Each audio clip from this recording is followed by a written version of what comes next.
Okay, I'm here today at the new home of Greg and Deborah Swart.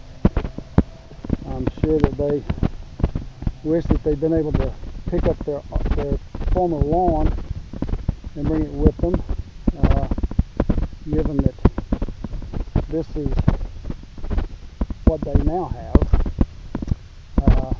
This lawn has really finessed over some number of months or years to the point where now it's just a hodgepodge.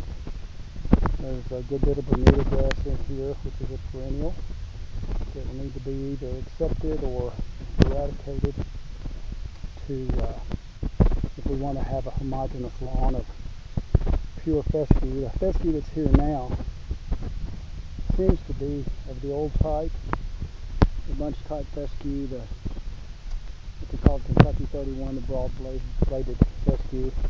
A lot of broadleaf weed as well.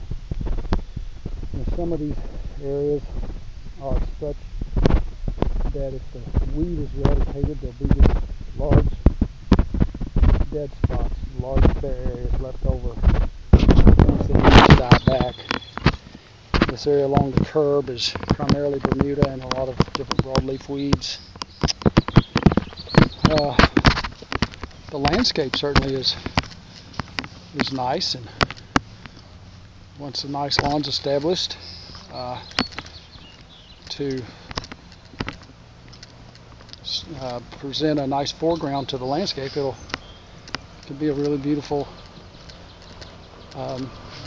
outdoor living space. The grounds can be really nice. Again, in the back, the same situation. There's one of your friends who thinks I shouldn't be here. Explained to him I hope you're Christian, but he didn't accept that. So anyway, the situation in back is very similar. Large tulip poplar here is providing enough shade that I guess the former owner felt like the only thing that would grow in the canopy of this tree was creeping red fescue. This is pretty much a typical core that I pulled. I was only able to probe about 3 inches on average, some places even less than that. But I've gathered enough soil to send off to the lab, try to find out what's lacking here. This transformation is going to involve a little more than just rejuvenating with some good rich organics. There's a need to find out what sort of deficiencies we might have. This lawn may have suffered from over a number of years, perhaps chronic deficiencies that have kept this lawn from thriving, and it caused this kind of a decline. We actually are probably talking more about a reclamation project here. Correct whatever soil deficiencies are here.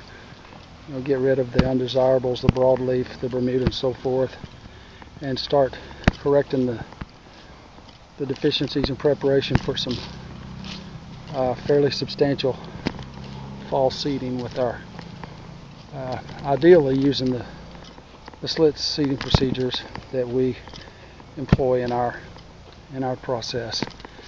So this is where we're at, and we'll get the sample sent off to the lab, and I'm going to send a recommendation about what to do short term while we're waiting for that. So I'm out.